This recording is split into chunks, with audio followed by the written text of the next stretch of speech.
और AC complete नहीं होगा तो हम डीपीपी वाला काम कर लेंगे। चलो भाई, सो मॉडल फेज कंटिन्यू करते हैं जरा। सो लास्ट हम बात कर रहे थे energy of a single photon. तो फोटोन जो है वो बेसिकली कैसे ट्रीट कर रहे हैं हम? फोटोन वी आर ट्रीटिंग ऐसा, ये बंद करो यार फैन। हाँ सर, फैन उधर से। हाँ, फोटोन जो है वो क्या है अपने आप में, ये क्या शो करता है? ये शो करता है पार्टिकल नेचर ऑफ वेव। उस वेव की आपको या तो लैम्डा दे रखी है या फिर आपको दे रखी है फ्रीक्वेंसी। सो फोटोन के लिए हम क्या बात करते हैं? फोटोन के हम energy of a photon define करते हैं। So energy of single photon is equals to what? hc by lambda या फिर h इंटू एफ की फॉर्म में। यही करते हैं हम, जहां पर h की वैल्यू क्या होती है? फिर h equals to what? 6.6 × 10⁻⁻34 joule second. Joule और इलेक्ट्रॉन वोल्ट में क्या रिलेशन है? 1 electron volt is equals to 1.6 × 10⁻⁻19 joules. So h की एक और वैल्यू क्या बनती है हमारे पास? ये बन जाती है 4.14 × 10⁻⁻15 इलेक्ट्रॉन वोल्ट सेकेंड। ठीक है, and energy of single photon जो पे लिख रहे हैं। अच्छा, इसका क्या होता है? डायरेक्टली आप एक रिलेशन भी यूज कर सकते हैं, एनर्जी इन इलेक्ट्रॉन वोल्ट। ये फॉर्मूला सीधा आता है आपके पास 12375 अपॉन लैम्डा इन एंगस्ट्रॉम। कई बार ये 12400 अपॉन लैम्डा इन एंगस्ट्रॉम की फॉर्म में भी आता है। हवा में से नहीं आया है, आपने एच और सी की क्या डाल दी है? वैल्यूज डाली है। बिल्कुल, आप एच और सी की वैल्यूज पुट करते हुए चल रहे हैं। ठीक है भाई, अभी सब आ रहा है बेटा, वर्ड क्यों चिंता कर रहे हो? काइनेटिक एनर्जी, फोटोन वगैरह सब कुछ आएगा प्रॉपर्टी ऑफ फोटोन के अंदर। बट अब देखो, एक चीज क्लियर कर दूं मैं, जैसे मैंने बोला कि मॉडर्न एक इजी टॉपिक है, और जितना मैंने एक्सपीरियंस किया है कि भाई जो बच्चे ईमानदारी से पढ़ते हुए आ रहे हैं, मतलब कौन से बच्चे हैं जिनको कि मॉडर्न में ऑलमोस्ट 100% क्वेश्चन कर देते हैं, वो होते हैं जो सारी कैलकुलेशन एक बार खुद से करते हुए चल रहे हैं। ये मिनिमम रिक्वायरमेंट है। ठीक है, एच आ गया, सी आ गया, तो ये एच से एच में कन्वर्जन भी, कि हाँ यार ये जो यूनिट है आप कैसे यूनिट से दूसरी यूनिट में चेंज कर रहे हो, ये यहां पर जो कैलकुलेशन आप करके दिखा रहे हो ये कैलकुलेशन, तो ये सारी कैलकुलेशन एक बार खुद से करनी है। ऑब्वियसली मैं इन पर सिमिलरली हम जब एटॉमिक स्ट्रक्चर में घुसेंगे तो 13.6 वगैरह वैल्यूज आती है वहां पर, तो जितनी भी वैल्यूज आपको मिल रही है उन सबको कैलकुलेट करते हुए चलना है। एच तो एक कांस्टेंट है, वो कैलकुलेट नहीं कर सकते, पर एच का जहां जहां यूज आ रहा है, सी 3×10⁸, तो वो जहां जहां कैलकुलेशन इन्वॉल्व है वो आपको खुद से ट्राई करनी है। ये एक मस्ट चीज है। इतना कर लोगे आप तो बेसिकली वो जो एग्जाम में कैलकुलेशन देख के हाथ घबराता है ना, वो चीज नहीं होगी, और वो होगा ही होगा। जैसे मॉडलिंग के सवाल आएंगे तो कैलकुलेशन तो थोड़ी सी टिपिकल आती ही आती है एग्जाम के अंदर, तो वो एटलीस्ट आपको प्रॉब्लम नहीं होगी अगर आप यहां से कैलकुलेशन करते हुए चल रहे हैं तो। सो ये बेसिक, चलो ये क्वेश्चन दिखाता हूँ जरा। Let us take an example. आपको दिया गया है गिवन अ सोडियम लैंप।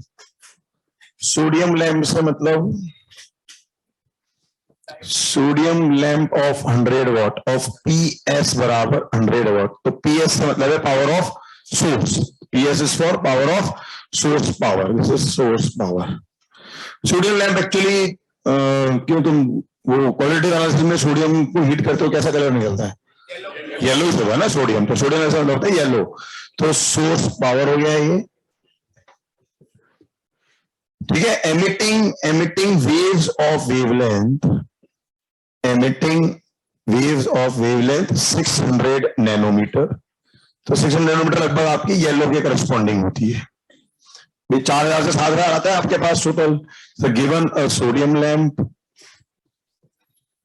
क्या हो रहा है? बोर्ड क्लियरिटी प्रॉपर आ रही है कि नहीं ऑनलाइन में? थोड़ा सा मुझे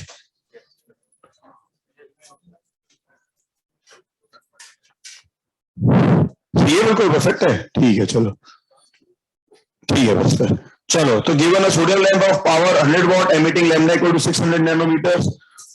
ये क्वेश्चन पूछा है आपसे, फाइंड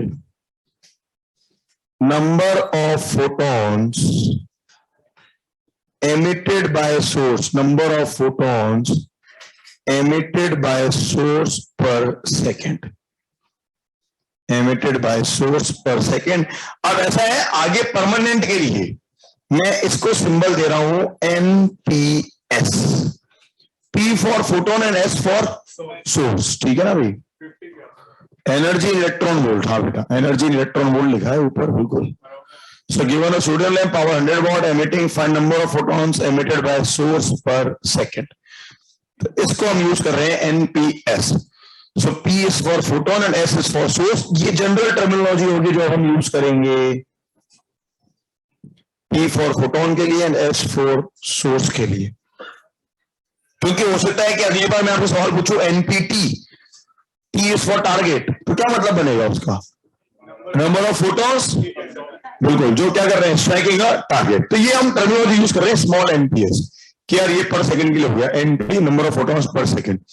हाँ बोले क्या आंसर देंगे। तो देखो ऐसा है कि पहले तो एक इसकी हम जरा सिंबॉलिक फॉर्म में भी आंसर निकाल लें क्योंकि वो बड़ा काम आने वाला है हमारे। तो सिंबॉलिक फॉर्म से आंसर क्या बनेगा, हाँ भाई, सो जो आप पावर कह रहे हैं PS इक्वल्स टू 100 वॉट, तो PS क्या चीज है बेसिकली भाई, एनर्जी जो एमिट हो रही है पर second, which is basically what, इतनी एनर्जी पर second. So power is energy पर सेकंड जो एमिट इक्वल्स टू क्या चीज बनी। तो ये बेसिक, ये बिल्कुल बेसिक वाली चीजों का इतना, चलो तो इसमें जो इसमें इनके फॉलोइंग कॉम्प्लेक्सिटी है ही नहीं अगर आपको बेसिक वाली चीजें बहुत अच्छे से आती है। हाँ यही अटक जाए तो फिर गड़बड़ हो जाती है। तो क्या बनेगा, ये एक एनर्जी ऑफ फोटोन कितनी है, energy of single photon is Hc by lambda, ये energy of single photon into NPS आ गया ये, P for photon S for source. तो ये स्टैंडर्ड फॉर्मूला बन जाता है बेसिकली आपके पास, NPS बराबर कितना, PS into lambda upon Hc। ये आता है number of photons emitted by source पर सेकेंड।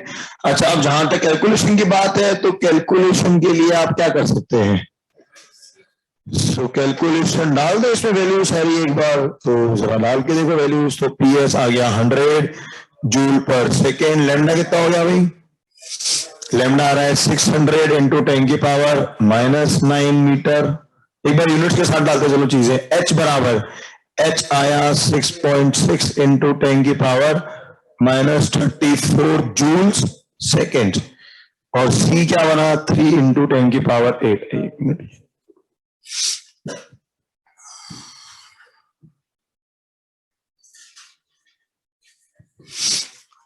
C बना आपका 3 इंटू 10 की पावर 8 मीटर्स पर सेकेंड।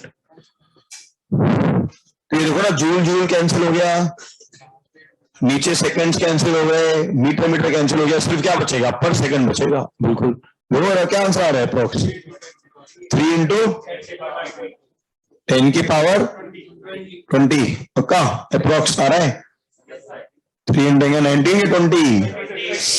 देखो ये गलती तो नहीं होनी चाहिए कम से कम, है ना। तो ये एक में जस्ट आपको पावर्स, मतलब ठीक है, ये ऑर्डर वाली चीजों में गलती ना हो। सो ये ऊपर देखोगे तो 6 इंटू क्या बन गया आपके पास, 10 की पावर 100 ठीक है -9, तो 6 इंटू 10 की पावर -5, सो 6 इंटू 10 की पावर -5 अपॉन नीचे में गए तो ये बना आपके पास 6.6 इंटू 3 और ये आया -34 और 8, सो माइनस का 26, तो 6.6 इंटू 3 इंटू 10 की पावर 26,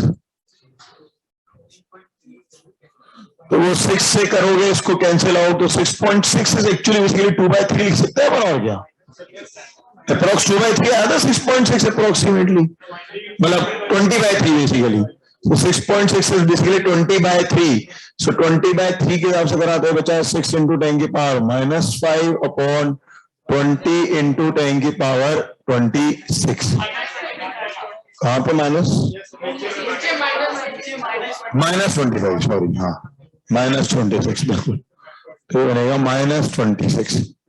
तो ये जस्ट एक बार इसलिए बता रहा हूं कि यार इन चीजों में गलती ना हो जब भी कैलकुलेशन कर रहे हैं।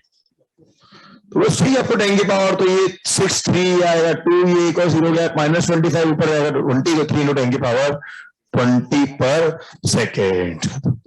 तो इतने फोटोन्स क्या हो रहे हैं पर सेकंड। तो अगेन याद करो जरा, जैसे मैंने कल एक सवाल पूछा था कि भाई एक कूलम चार्ज है, तो एक कूलम चार्ज में लगभग 10 के पावर 20 इलेक्ट्रॉन्स आ जाते हैं।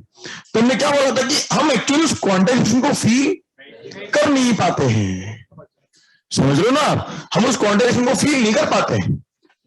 कैसे फील कर रहे हैं, वो अपने आप में 10 की पावर 20 कौन काउंट करने बैठेगा उनको। तो सिमिलरली ये क्वांटाइजेशन हमें फील नहीं होता, लेकिन वो ये कह रहे हैं कि जब भी वो किसी मैटर से एनर्जी बाहर निकल रही है, वो किसकी फॉर्म में बाहर निकल रही है, वो इन टर्म्स ऑफ पैकेट्स में बाहर निकल रही है।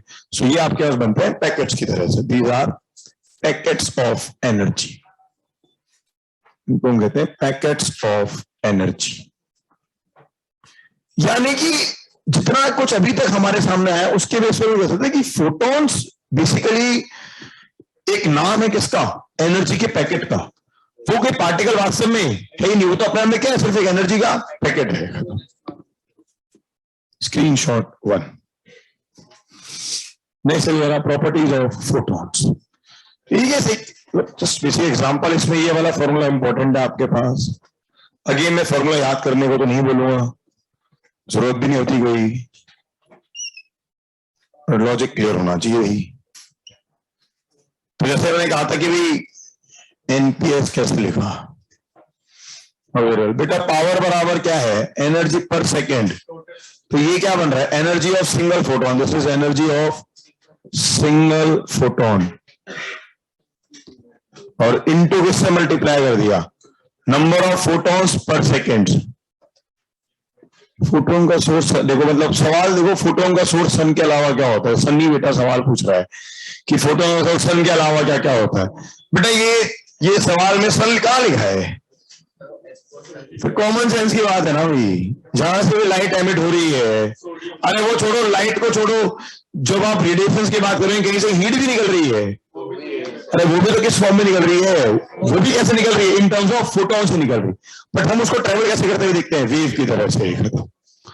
1 into n for n photon, बस। तो energy of single photon into number of photons per second, number of photons per second, और डायमेंशनली भी चीज नजर आनी चाहिए, 320 पर सेकेंड। तो एनपीएस अपने आप आ रहा है, इतने फोटॉन्स क्या होते हैं आपके पर सेकेंड बाहर आ रहे हैं। कोई दिक्कत यहां तक क्लियर है? ठीक है, बेसिक सवाल की तरह है बिल्कुल, बट ये बेसिक वाली चीज आपके आगे कई जगह पर काम आएगी। अभी क्वेश्चंस बनेंगे आपके पास कि फोर्स एक्सर्टेड बाय फोटॉन्स, अभी टाइम है उसमें आने में, पहले हम अपने photon, force exerted by photon क्या हुआ भाई, फोटोन टकराया, तो क्या करेंगे हम, कितने फोटॉन्स टकरा रहे हैं, वो क्या कर रहे हैं, इंपल्स क्या चीज की, उनके मोमेंटम में क्या हो रहा होगा, कुछ चेंज आ रहा होगा, बस करो। ये इससे कॉमन सेंस आंसर, वही कोलिशन वाली चीजें लगेंगी जैसे केटीसी के सवाल थे, या नॉर्मल फोटोन्स को बॉल्स की तरह ट्रीट कर ले, बस। ठीक है, आता है। चलो next properties of photons, screenshot 1। तो जो लोग आज बेचारे पीडीएफ के इंतजार में बैठे हैं वो इंतजार ही करें अब, बस। ठीक है, जो है मैनेज। चलो नेक्स्ट देखो, हटाए इसको। ठीक है, अब फील तो करेगा, मुझे भी मतलब उसी पे ज्यादा आती है, इतने सालों से पढ़ाते पढ़ाते।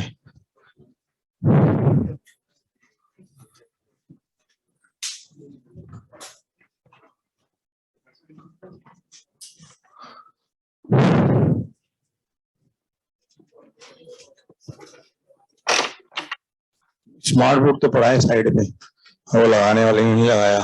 चलो ये देखो, अब तो मेरे ख्याल से ऑलमोस्ट चीजें मतलब ऑफलाइन ही होती जा रही है। ठीक है, तो तुम्हारे घर एग्जाम आ गया तो तुम लोग वापस चले जाओगे और शायद उसके बाद कम ही आओगे भी।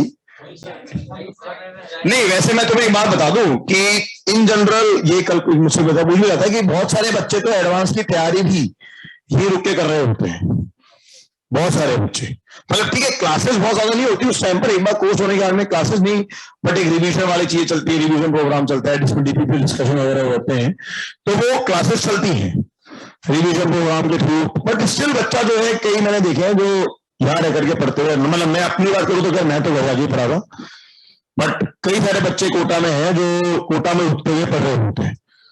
मतलब ऐसा कोई वो नहीं है कि भाई उन्हीं की रैंक आती है ऐसा वो, बट इन जनरल कई सारे लोग पढ़ रहे होते हैं। ठीक है, ये डाउट सॉल्विंग का तो परमानेंट सेशन चलते रहता है रेजोनेंस के बिल्डिंग, मतलब तो हर इंस्टीट्यूट के अंदर कोटा की फैसिलिटी हमेशा कि भाई डाउट सॉल्व हो जाते हैं। और उसके अलावा ठीक है भाई, आसपास दोस्त लोग होते हैं तो उनसे भी कुछ चीजें हैं, तो जो वो एडवांस के सिंसियर है वो, मतलब जिन्होंने अब तक ढंग से नहीं पढ़ा होता तो फिर घर चले जाते हैं।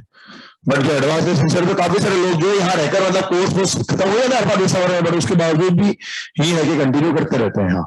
तो अगर उस वाले मोड में हो तो फिर वापस आ जाना बोर्ड के पास, और अगर ऐसा नहीं करना है तो फिर तो ठीक है, मुश्किल से 1 महीने का कोर्स और बचा हुआ होगा तो ऑनलाइन कर सकते हैं। हाँ बट ये जरूर है कि अब लेकिन ओवरऑल शायद ऑफलाइन वालों को तो फील आ ही रही है कि यार ऑनलाइन तो मतलब हाँ ठीक है वाइड बोर्ड जैसे भी कर लो यार, बट मतलब हमें पढ़ाते हुए अगर मजा उसी भी आ रहा है। चलो नेक्स्ट लिखो, नेक्स्ट लिखे प्रॉपर्टीज ऑफ फोटॉन्स। अब ये है थ्योरेटिकल पॉइंट्स, बट ये आपके सारे इंफॉर्मेटिव सवाल जितने भी आएंगे उन सबके आंसर दे देंगे प्रॉपर्टीज ऑफ फोटॉन्स। यहां से करने के बाद में आपको जहां जहां हम फोटोन की बात करेंगे आपको कोई प्रॉब्लम अब नहीं आएगी। क्या होगा अभी आनंद पाटिल साहब? हेलो, ऑनलाइन पे साउंड की दिक्कत आ रही है क्या? हेलो हेलो, हाँ वो ना तो ऑनलाइन जैसे हमको मना थोड़ा ना कर रहे हैं, और कौन से जी वाले फॉर्म में लिखवा रहे हैं कि ऑनलाइन वालों को सिलेक्ट नहीं करेंगे। हाँ मैं तो जनरल ट्रेंड बता रहा हूँ कि कुछ बच्चे से मूड बना रहे हैं कि वापस आना है नहीं आना। चलो लिखो भाई, लिखो photons, photons manifest themselves, photons manifest themselves. Manifest का मतलब होता है शो देमसेल्व्स, अपने आप को शो तक कब करते हैं ये, या फोटोन नेचर कब शो होता है, ठीक है ना? हाँ लिखो, photons manifest themselves that is show particle nature, show particle nature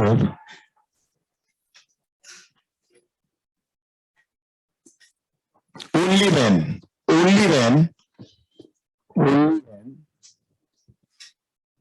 light या energy interacts with matter, only when light या energy interacts with matter, light या energy interacts with matter। तो यही आंसर है। अपने डेफिनेशन में बोला कि जब भी क्या हो रहा है, फोटॉन्स एमिट या एब्जॉर्ब हो रहे हैं, मतलब लाइट एमिट या एब्जॉर्ब हो रही है, किस फॉर्म में हो रही है? फोटॉन्स की फॉर्म में। इसी का 3 पॉइंट आएंगे, इसके ए बी सी लिखा हो रहा। पहला that is light is generated in source as photons, light is generated in source as photons. अब इन चीजों को हमें सिर्फ इंफॉर्मेशन की तरह ही लेना है, कोई तरीका हमारे पास है भी नहीं। ठीक है, उस फोटोस पे हम लॉजिक तो ज्यादा लगा नहीं सकते हैं, जो अवेलेबल लॉजिक्स है उनके जो कंक्लूजन है उनको लिख रहे हैं।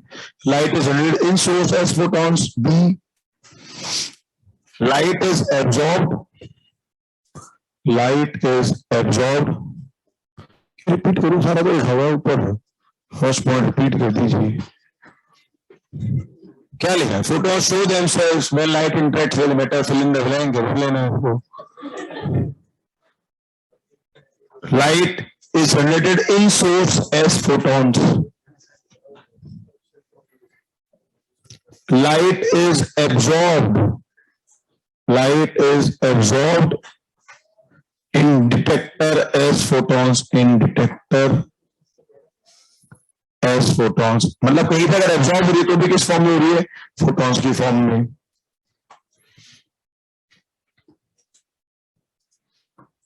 वो डिटेक्टर भी हो सकता है, टारगेट भी हो सकता है। ठीक है, झापर पे जाकर के लाइट टकरा रही है। C point, light travels between source and detector, light travels between source and detector as a probability wave, as a probability wave, as a probability wave। अब probability wave से क्या मतलब है वो लिख लो जरा। Travel between source and detector as a probability wave लिखो जरा। प्रोबेबिलिटी वेव क्या चीज है?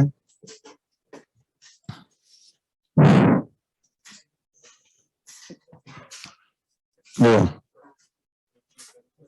हेलो हेलो हेलो, साउंड क्या इशू आ रहा है यार? साउंड भी तो ऐसा कुछ,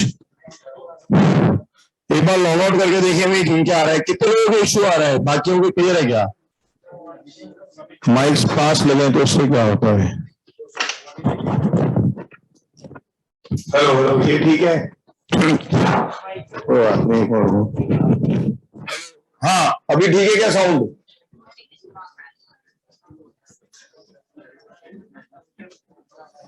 अब ठीक है साउंड? बेटर हो गया है? ठीक है चलो, ठीक है तो यहाँ लगा लूंगा माइक। चलो हाँ नहीं ठीक है, वैसे भी लिखने वाली चीजें हैं ये सारी, भाई समझ लो था जो ऑनलाइन है, ठीक है? अगर कोई साउंड, तो एक बार चीज को समझते हुए चलेगी, फोटॉन्स अपने आप को कब शो करते हैं? जब लाइट क्या करती है? Interact with matter. जब लाइट और मैटर क्या हो रहा है? इंटरेक्शन। इंटरेक्शन किस फॉर्म में हो रहा है? या तो लाइट क्या हो रही है? जनरेट हो रही है इन सोर्स एज फोटॉन्स, या फिर light is absorbed in detector as photons. और लाइट ट्रेवल कैसे कर रही है? Light travels between source and detector as a probability wave, as a probability wave. अब प्रोबेबिलिटी वेव क्या चीज, जरा देखो उसको समझ लेते हैं हम जरा। तो उसके बारे में बताता हूँ कि भी क्या चीज है, बाकी उसको समझेंगे तो जब वे ऑप्टिक्स पर पहुंचेंगे तब कुछ समझ में आएगा। देखो, the relative probability, the relative probability, the relative probability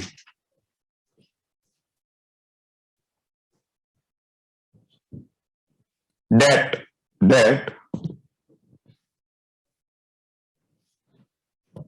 a photon will be detected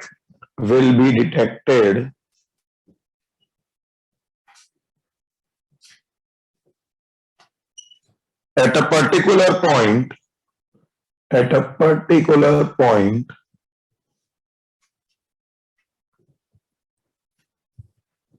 in a specified time interval, in a specified time interval,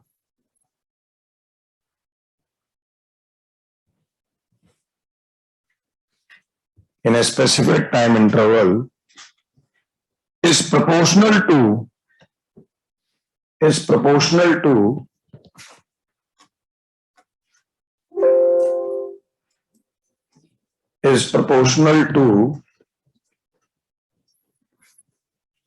intensity of light, is proportional to intensity of light.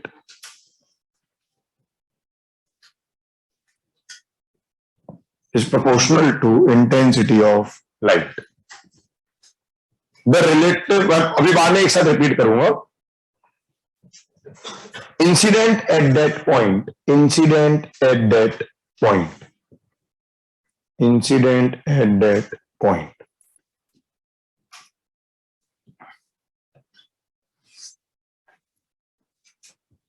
मैं repeat कर देता हूं एक बार, उसके बाद मैं कोशिश करता हूं समझाने की कि क्या चीज है जो आप थोड़ा बहुत समझ सकते हैं। देखो, light travels between source and detector as a probability wave. क्या है उस वेव की definition? The relative probability that a photon, the relative probability that a photon will be detected at a particular point in a specified time interval is proportional to intensity of light incident at that point. देखो actually ये क्या कहना चाह रहा है अब कि भाई सोर्स से जनरेट हो रहा है फोटोन की तरह से, डेटा जनरेट हो रहा है अगेन एज अ फोटोन की तरह से, बट जब वो ट्रेवल करता है, अच्छा एक और चीज, फोटोन अपने आप को शो कर करेंगे जब भी क्या हो रहा है? इंटरेक्ट। वो जब लाइट ट्रेवल कर रही है तब तो वो वेव की फॉर्म ही है, बट जब वो कहीं पहुंच भी रही है तो भी वही कह रहा है कि यार वो भी वहां पर फोटोन है या नहीं, वो किस पर डिपेंड कर रहा है? इंटेंसिटी ऑफ लाइट जो कि क्या हो रही है वहां पर, इंसिडेंट हो रही है। इस चीज का यूज बेसिकली आपको एक बार वेव ऑप्टिक्स के अंदर और क्लियर होगा। जब वेव ऑप्टिक्स पढ़ेंगे तो वहां पर आपको ये रिलेटिव प्रोबेबिलिटी वाली चीज समझ में आएगी। ठीक है, अब मैं किसी को आइडिया है क्या वाईडीएस एक्सपेरिमेंट? हाँ, कुछ ऐसा ध्यान है कि भी डार्क लाइन और ब्राइट लाइन बनती है, पैचेस बनते हैं लाइट, डार्क लाइन और ब्राइट लाइट्स के। अब क्या है, देखो वेव ऑप्टिक्स तो ये चीज समझा पाता है कि भी डार्क और ब्राइट क्यों बन रहे हैं। ब्राइट हो रहे हैं जहां कंस्ट्रक्टिव इंटरफेरेंस हो रहा है, डार्क हो रहा है जहां पर डिस्ट्रक्टिव इंटरफेरेंस हो रहा है। बट कॉर्पस्कुलर या फोटोन थ्योरी कह रही है अरे इंटरफेरेंस तो वेव्स होंगी तो होगा, हम तो पार्टिकल्स हैं, हम खत्म होना करते दूसरे को टकरा करके। तो उस चीज को एक्सप्लेन करने के लिए उन्होंने एक्चुअली रिलेटिव प्रोबेबिलिटी वाली इक्वेशन दी है कि भी अगर वहां पर कोई इंटेंसिटी होगी तो ही इसका मतलब क्या है, वहां पर फोटॉन्स पहुंच रहे हैं खत्म। तो उस चीज को आप इसी के थ्रू समझा सकते हैं और कोई तरीका नहीं होता। बीच में वो फोटोन होगा या वेव, ये इंटेंस नहीं, ये इंटेंस डिपेंड नहीं करेगा। ये समझ के लिख रहा है यार, क्लियर तो लिख रहा है। फोटोन्स अपने आप को शो ही कब करते हैं, जब वो मैटर से कर रहे हैं, इंटरेक्ट कर रहे हैं। तो बीच में तो हमेशा क्या है, वो वेव ही है। बट भाई फोटोन आया नहीं आया तो मुझे क्या लगाना पड़ेगा बीच में, उसके कोई स्लैब डालूंगा, कोई शीट डालूंगा या कोई दीवार रखूंगा, उस दीवार पर लाइट आई अगर रही है, टकरा रही है, तो जैसी दीवार आई अब वो लाइट और दीवार टकराए, अब कैसा नेचर आएगा फोटोन का, अब क्या शो करेगी वो वेव, अपना फोटोन नेचर या पार्टिकल नेचर शो करेगी। बट वो भी हम रिलेटिव प्रोबेबिलिटी के बेस पे बात करते हैं, ठीक है। जस्ट एक ये सारे पॉइंट्स आपको बेसिकली में जितने भी इन पर क्वेश्चंस आएंगे उन सबका बहुत इजीली एक्सप्लेनेशन मिल जाएगा आपको, ठीक है। बहुत डिटेल में तो शायद समझ में ना आता है, क्या है भी नहीं वो, ठीक है, मतलब बहुत ज्यादा समझने लायक चीजें है भी नहीं, बट हाँ सारे पॉइंट्स के थ्रू आपको बहुत कुछ क्लियर हो जाएगा। स्क्रीनशॉट 2 नेक्स्ट लिखो जरा, सेकंड पॉइंट, स्क्रीनशॉट 2 ले लेंगे, नेक्स्ट लिखो सेकंड पॉइंट। अरे आजकल पीडीएफ बनाने के लिए कौन सी अच्छी वो आती है, पहले तो कैम स्कैनर था, एडोब वाला का सही रहता है। क्या चीज, तो तुम किससे करते हो, एडोब से? एडोब स्कैन सही रहता है। एमएस वर्ड का भी आता है, एंड्रॉइड वाला। ये मेरा कैम स्कैन काफी कंफर्टेबल था वैसे, भारत स्कैन।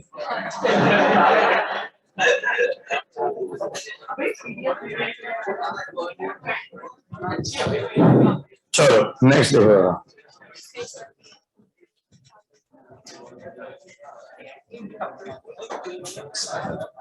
हाँ भाई हटा रहा हूँ, चलो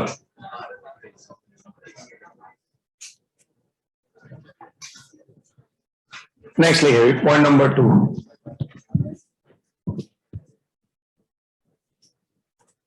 वो चाइनीज ऐप में से एक ही काम की लगती थी बस मेरे को तो। चलो लो जरा सेकंड पॉइंट, देखो photons travel in vacuum with a speed c. Photons travel in vacuum with a speed c. Photons travel in vacuum with a speed c. Speed क्या है इनकी, c, that is 3 into 10 की power 8 meters per second. This is true for any frame of reference. This is true for any frame of reference used to observe photons. This is true for any frame of reference used to observe photons. True for any frame of reference. It is basically independent of. True for any frame of reference used to observe photons. यानी कि वो कुछ ऐसा कहना चाह रहा है कि मान लो मैं एक फोटोन को, दो फोटॉन्स हैं एक दूसरे की तरफ आ रहे हैं, तो मैं एक पे बैठ के दूसरे को देखूंगा तो भी उसकी स्पीड क्या दिखेगी, 3 into, वो नहीं कि c plus c 2c हो गया। ये दो एक दूसरी तरफ आ रहे हैं तो मैं बोलूंगी भाई इनकी स्पीड जो है रिलेटिव वो v plus v होगी। अगेन वो कहां पर ट्रू था, क्लासिकल मैकेनिक्स के अंदर। इस स्पीड पर आपकी क्लासिकल मैकेनिक्स के फॉर्मूले वर्क नहीं करते हैं, ठीक है ना भैया। वो सिर्फ क्लासिकल मैकेनिक्स की चीजें ट्रू थी, अब वो वाली बातें आप ट्रीट नहीं। अब तो सिंपल से, अब तो सवाल इसलिए तो दिखा रहा हूं क्योंकि वो क्वेश्चन कहेगा कि एक फोटो दूसरे फोटो को देख रहे हो, बताओ उसकी स्पीड क्या होगी। तो आंसर हमेशा क्या रहेगा, सेम रहेगा। इसको एक्सप्लेन नहीं कर सकते हैं वो एक्सप्लेनेशन के लिए लास्ट पॉइंट है, छोटे पॉइंट तक का वेट करें तो वहां थोड़ी बहुत चीजें समझ में आएंगी आपको। ठीक है, नेक्स्ट लिखें third point, photons are not deflected by electric or magnetic field. Photons are not deflected by electric or magnetic, but this is the only theoretical class in this entire modern physics. सिर्फ this is the only theoretical class, बाकी तो फिर हमारे numericals और सब चलते रहते हैं। are not deflected by electric field or magnetic field। क्यों, क्या शो कर रहा है इसका मतलब, photons are chargeless, photons are neutral, they have no charge, photons पर कोई चार्ज नहीं होता।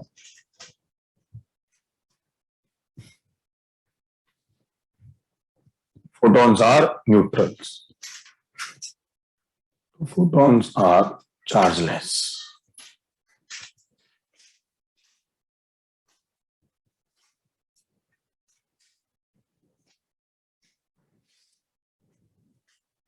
Next, in particle photon collisions, in particle photons collision,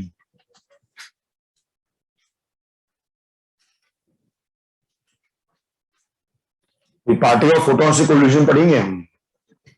in fact जब वो फोटोन मैटर से इंटरेक्ट करता है तो जो वो बाहर से जाकर के टकरा रहा है तो क्या कर रहा है, वो किसी न किसी अंदर किसी और पार्टिकल से टकरा रहा होता है। बिल्कुल, तो इन particle photon collisions kinetic energy and momentum are conserved.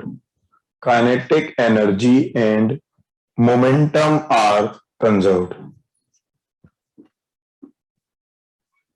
Kinetic energy and momentum are conserved. But not necessarily number of photons. But not necessarily number of photons, क्योंकि photons एक्चुअली में क्या है, सिर्फ एनर्जी के पैकेट्स है, वो तो वास्तव में समझ रहे हैं। तो काइनेटिक एनर्जी कंजर्व से क्या मतलब कि भाई फोटोन आ रहा है और वो जो इलेक्ट्रॉन होता है अगर वो रेस्ट पर है तो सिस्टम में एनर्जी क्या बनेगी, फोटोन प्लस उस इलेक्ट्रॉन की एनर्जी। और वो पार्टिकल कोलिजन किसके साथ होगा, इस फोटोन का सब एटॉमिक पार्टिकल्स के साथ में, तो इलेक्ट्रॉन्स हो गए उनके साथ में जाकर के। अब हालांकि ये कहते हैं फोटोन एटम से टकराया, अरे वो तो एटम से भी टकराया, तो अल्टीमेटली एटम में किससे आकर टकराया, किसी एक इलेक्ट्रॉन से आकर के टकराएगा। उसके लिए तो वही वाला पार्टिकल है जो क्या करता है, मैटर करता है, तो उससे आकर टकराता है। तो वो कह रहा है कि kinetic energy momentum are conserve. तो ये पूरा सवाल दिखता है, हमने बताया था कि फोटोन आ रहा है, एक इलेक्ट्रॉन है, दोनों स्ट्रेट लाइन में है मान लो, तो वो सिस्टम होगा उसका भी नेट मोमेंटम कहां बनेगा, उसी डायरेक्शन में बनेगा, उसके परपेंडिकुलर में नेट मोमेंटम क्या रहेगा, जीरो। तो वो जो कोलिजन वाली प्रॉपर्टीज वगैरह है वो सारी आप यहां पर यूज कर सकते हैं। Fifth point, energy of a photon, energy of a photon is completely kinetic. Energy of a photon is completely kinetic. Photon के पास सिर्फ कौन सी एनर्जी होती है, kinetic energy. Energy of a photon is completely kinetic, यानी कि photon कभी rest पर हो ही नहीं सकता। वहां चाहो तो लिख सकते हो, it can never be at rest. वो फोटोन तो आपको हमेशा ट्रेवल के साथ ही नजर आएगा, अगर आएगा तो अपने आप में कभी भी रेस्ट पर फोटोन हो ही नहीं सकता है। सिक्स्थ पॉइंट, तुम्हारे मन में जो विचार कुछ आ रहे होंगे तो उनका आंसर छठे से मिल जाएगा।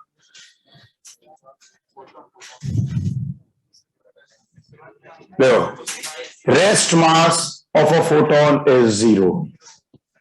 Rest mass of a photon is zero.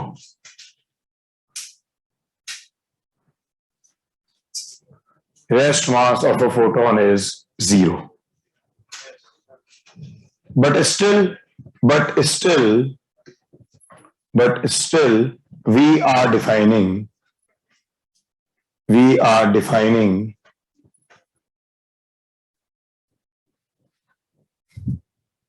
its energy and momentum. its energy and momentum,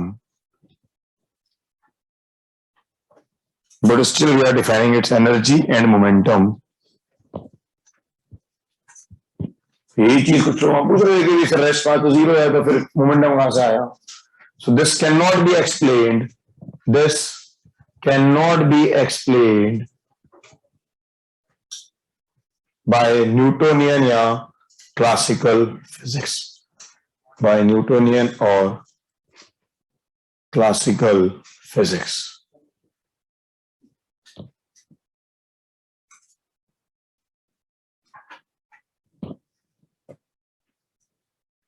But only by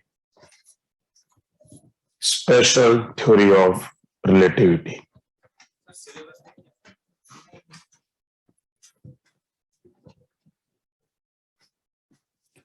समझने वाली दुनिया में गिनती के लोग,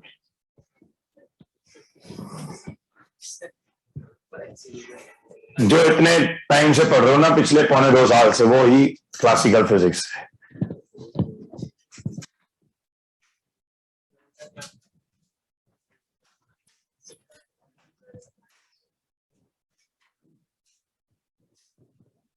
ये अब तक सारी चीजों में ये तो देख रहे थे कि यार मास होता है, मोमेंटम है, काइनेटिक एनर्जी है, पर यहां आकर के वो सारी चीजें क्या होती है, बस फेल हो जाती है। अब ये एक बार एक्चुअली सवाल एक ओलंपियाड के अंदर आ रहा, तो मैं ये गलत कराया था, छोटा सा न्यूमेरिकल सा है, कभी हालांकि चांसेस कम है कि एडवांस वाले पूछे, बट ठीक है, समझ तो आई होगी यार आइंस्टाइन को, तो क्यों नहीं समझ में आई होगी? आइंस्टाइन थ्योरी दी थी तो उसको समझ में तो आई होगी, बट एक्चुअली हाँ, उसको क्या अभी तक हम वो प्रैक्टिकल यूज में डाल नहीं पाए ना, वरना तो वो टाइम ट्रेवल और सारी चीजें पॉसिबल हो सकती है। तो ठीक है, वेट करो और 50-60 साल का, हाँ, तो फिर वो भी पॉसिबल हो जाएगा। 50-60 साल में तो 500 सालों में हो जाएगा, और तो क्या है, कमाल, तुम निकल जाओगे, तुम प्रिंस छोड़िया नहीं रहोगे, बस ये होगा, और क्या होगा, किसी और नाम से जाने जाओगे, है कि नहीं भाई?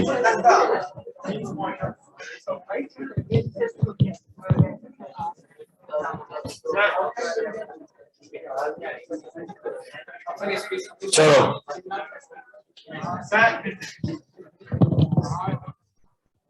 कौन से 50 की बात कर रहे हो? आने वाले 50 या टोटल 50 की बात कर रहे हो? चलो नेक्स्ट देखो भाई। हाँ क्या? हाँ, पार्टिकल फोटोन कोलिजन, क्या बताओ बच्चों? नंबर, अरे फोटोन्स क्या है अपने आप में, बस एनर्जी की फॉर्म है ना। हाँ, तो हो सकता है, कहते हैं not necessary number of photons, खत्म भी हो सकते हैं, एक दो और पैदा हो सकते हैं। जाऊंगा तो क्वेश्चन आएंगे अभी। अरे होता तो है यार, एक मिनट, सिंपल है, वो एटम पर एक फोटोन टकराया है ना, कुछ एनर्जी के साथ में, जिस एनर्जी को आपके इलेक्ट्रॉन ने कंज्यूम करा, और इलेक्ट्रॉन कहां से कहां चला गया आपका, लोअर शेल से हायर शेल में। अब जब वो हायर से लोअर में आएगा तो उसके पास आने के कई सारे क्या होते हैं, रास्ते। जब रास्ते अलग अलग रास्ते से आता है तो क्या निकलते हैं बाहर, फोटोन से टकराया तो एक ही फोटोन था, पर बाहर क्या निकल सकते हैं, बहुत सारे। तो वही तो कह रहा है कि भाई वो जो अब वो फोटोन में जो एनर्जी थी वो कंजर्व हो गई, उस फोटोन की एनर्जी को इलेक्ट्रॉन जब लेकर के जंप करता है तो ही तो वो कहां पहुंचता है, किसी ऊपर के शेल में पहुंचता है, तो एनर्जी तो कंजर्व है। लेकिन जब वो वापस आ रहा है तो क्या हो रहा है, नंबर ऑफ फोटोन्स कंजर्व नहीं चल रहे हैं। बस तो ये कहना चाह रहा है कि जब भी आप फोटोन्स को कोलिजन देखोगे तो आप एनर्जी और मोमेंटम क्या कर सकते हो, कंजर्व। अच्छा, इन सवालों में अक्सर मोमेंटम की बातें नहीं होती, तो एक आध दो सवाल तो दिखाऊंगा, कॉम्पिटेंस स्कैटरिंग वगैरह, तो वहां आपको चीजें मिल जाएंगी। अच्छा ये देखो जरा, अब थ्योरी ऑफ रिलेटिविटी के ऊपर कुछ एक आध दो पॉइंट जो हमसे पूछे जाए, या मतलब मैं तो न्यूमेरिकल वाली चीज क्या करता हूँ थ्योरी ऑफ रिलेटिविटी के बेस पर। भाई बेसिकली इसने मास एनर्जी इक्विवेलेंस डिफाइन करा, मास एनर्जी इक्विवेलेंस। आप खुद अगर एनसीईआरटी का जो पहला चैप्टर है क्लास 11th का फिजिकल वर्ल्ड, उस फिजिकल वर्ल्ड को भी अगर पढ़ोगे तो उसमें बहुत क्लियरली स्टेप बाय स्टेप चीज समझा रखी कि पहले हमारा कि पूरे यूनिवर्स का मास कंजर्व्ड है, पूरी यूनिवर्स का मास कंजर्व चल रहा है, लेकिन लेटर ऑन दे रियलाइज जब आइंस्टाइन की थ्योरी आई कि यार मास तो खुद किसकी फॉर्म है, एनर्जी की फॉर्म है। तो देन दे रियलाइज कि हमें तो टर्म लिखनी चाहिए मास एनर्जी इक्विवेलेंस, कि मास प्लस एनर्जी ये चीज क्या चल रही है आपके पास, कंजर्व चल रही है। अच्छा देखो जरा एक आध दो पॉइंट यहां पर आता है, देखो एक तो ये टर्म आती है एम बराबर M not upon root 1 minus we square by C square. अब समझो जरा कि हमें अपने आसपास में वेरिएशंस क्यों नजर नहीं आते, भाई हम लोग क्यों क्लासिकल फिजिक्स में बात कर रहे हैं, क्योंकि एक्चुअली अब ये तो क्या कहना चाह रहा है, ये कहना चाह रहा है कि जब ये पहली बात तो भाई v नियर बाय टू सी हो, v नियर बाय टू सी, ठीक है। और अब क्या हो रहा है, एंड देन हमें क्या दिख रहा है कि जैसे जैसे आप v को बढ़ाओगे तो v बढ़ेगा, v बढ़ने का मतलब क्या हुआ, v बाय सी बढ़ रहा है, तो v बढ़ने का मतलब 1 minus we square by C square, ये चीज क्या हो रही है, v बढ़ा ना, तो ये चीज क्या घट जाएगी, तो इसका मतलब मास क्या हो रहा है, इंक्रीज हो रहा है। अब ऐसा में जनरल टर्म में तो जनरली क्या होता है, हम लोगों की जो v चल रही है वो क्या चल रही है, तो जनरल जो हम ऑब्जर्व कर रहे हैं तो जनरल तो हमें क्या दिख रहा है कि v is much much less than c, जो v मतलब लेस देन चीज है, तो दिस इंप्लाइज कि m क्या है, ऑलमोस्ट m नॉट के ही बराबर चल रहा है, क्योंकि v बाय c क्या हो जाता है, टेंडिंग टू 0। इसीलिए ये चीजें हम सिर्फ सब, अरे आप एक बड़ी साइज के ऑब्जेक्ट को तो हम इतनी हाई स्पीड पर चला ही नहीं सकते हैं, और इसीलिए मैंने साइक्लोट्रॉन वाले पॉइंट पे बात समझाई थी कि जो इलेक्ट्रॉन की स्पीड बहुत ज्यादा होने लगती है बार बार उसको रोटेट करने से, तो वो क्या करने लगता है, उस फ्रीक्वेंसी को मिसमैच, क्योंकि उसका मास चेंज हो रहा है, तो फ्रीक्वेंसी मिसमैच एक्सीडेंट किसका इस्तेमाल करते हैं, सिंक्रोट्रॉन का। सिंक्रोट्रॉन में सिर्फ एक सर्कुलर पाथ की चीज घूमती रहती है, पर उसकी वर्किंग हमारे कोर्स में आती नहीं है, ठीक है जी। अच्छा सिमिलरली अगर हम बात करें तो ये तो हो गया कि भाई ये कॉमनली हमें नजर आ रही है चीजें, तो हम क्यों नहीं उस चीज को महसूस कर रहे हो, क्योंकि हम लोग जो चीजें बना रहे हैं उन सबकी स्पीड क्या चल रही है, सी से बहुत कम चल रही है। अपने आप में ये भी एक वो है कि भाई सी स्पीड को अचीव करना भी एक बहुत मुश्किल टास्क होता है, तो ये नेचर ने लिमिट सेट करके दे रही है एक तरह से हमको कि इसके बियॉन्ड ज्यादा की चीजों को देखने के लिए, तो इसीलिए आप वो जो थ्योरी ऑफ मतलब वो क्लासिकल फिजिक्स वगैरह जो है वो हम यहाँ पर अप्लाई कर नहीं पाते हैं। अच्छा अगर मैं मोमेंटम लिखूं तो मोमेंटम की फॉर्म क्या आएगी, मोमेंटम बनेगा m इंटू वी, तो मोमेंटम बन जाएगा m not V upon root 1 minus we square by C square. अच्छा इंस्टेड जो एनर्जी इक्विवेलेंस दिया था वो क्या दिया था, उसने दिया ये E बराबर mc स्क्वायर, इन्होंने इतनी इक्वेशन लिखी। अब एक्चुअली पता है ये क्या चीज शो करता है, देखो सपोज कोई पार्टिकल हमने ले लिया जो कि वास्तव में सी की स्पीड के आसपास चल रहा है, so actually as per theory of relativity उसकी जो एनर्जी दी जाती है, energy of a particle is actually given as root p c square plus m not C square का whole square, that's how we define energy of a particle, basically एक moving particle की energy. अच्छा इसमें जो ये M not C square है ये होती है रेस्ट मास एनर्जी, ये रेस्ट मास एनर्जी डायरेक्टली आपके फॉर्मूला काम आएगा जब आप न्यूक्लियर फिजिक्स पढ़ेंगे। एम नॉट सी स्क्वायर जो होता है, M not C square is simply rest mass energy. ठीक बात बताओ, फोटोन के पास सिर्फ कौन सी एनर्जी है इसमें से, कौन सी वाली फॉर्म यानी कि पीसी स्क्वायर वाली। तो एनर्जी ऑफ फोटोन जब हम बात करते हैं तो एनर्जी ऑफ फोटोन सिर्फ क्या बचता है आपके पास, सो एनर्जी ऑफ फोटोन जब आप लिखते हैं तो energy of photon is simply what, P into c, और वो P इंटू सी क्या बनता है, H by lambda into c. Energy of photon सिर्फ किस फॉर्म में, ओनली काइनेटिक, सिर्फ काइनेटिक फॉर्म में, बट यहां काइनेटिक का formula half M we square नहीं एप्लीकेबल है, और उस फोटोन के पास कोई मास है ही नहीं। अब जरा देखो इसको हम सिंप्लीफाई करते हैं, देखो तो E बराबर रूट, चलो तो देखो जरा, तो P की जगह हम क्या लिख सकते हैं, चाहे तो ये वाली टर्म आ जाएगी, तो P की जगह टर्म बनी आपके पास m not square we square into C square upon 1 minus we square by C square. हालांकि मैं तो इसको मतलब मुझे लगता है कि कभी ये सवाल पूछा जा सकता है, ठीक है ठीक है, कहीं एक बार देखा था कुछ काम का लगा, बता देता हूँ। एम नॉट स्क्वायर, बेसिकली मैं तो सिर्फ करूंगा आपको टर्म्स बता दूंगी, देखो एनर्जी ऑफ फोटोन इस फॉर्म में आ रही है, एम नॉट सी स्क्वायर क्या रेस्ट मास, क्योंकि ये वाली चीज आपके न्यूक्लियर रिएक्शन में काम आती है। न्यूक्लियर रिएक्शन में जो एनर्जी रिलीज हो रही है वो एक्चुअली ये एनर्जी तो होती है। वहां पर क्या होता है, जब आपसे रिएक्शन से प्रोडक्ट्स बनते हैं तो उनके मासेस में क्या हो रहा होता है, चेंज आ रहा होता है। तो वहीं से तो वो क्या हो रही है एनर्जी, फ्यूजन और फ्यूजन।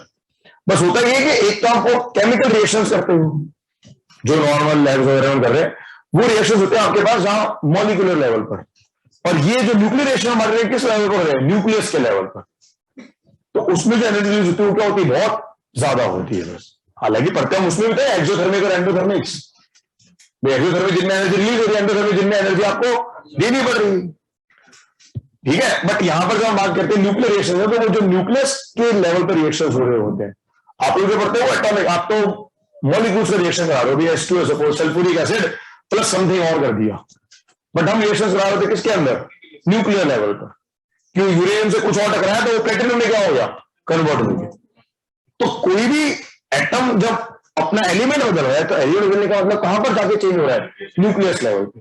तो न्यूक्लियस लेवल पर जाके चेंज हो रहा होता है, तो वो आप जब डिफरेंस देखते हैं लेफ्ट और राइट साइड का, वो डिफरेंस आता है मास के अंदर, और वो क्या होती है, मास, वो एनर्जी जो कि रेस्ट मास एनर्जी, जो कि क्या हो रही होती है आपकी, फिर एनर्जी रिलीज हो रही होती है। तो ये आ गया। अच्छा, M not square C square, चलो और देखो, इसको कन्वर्ट करके देखो, रूट ऑफ, तो M not square we square C square, term को इधर ले जाओ, देखो इसको इधर ले जाओगे तो ये दोनों टर्म्स कैंसिल हो गई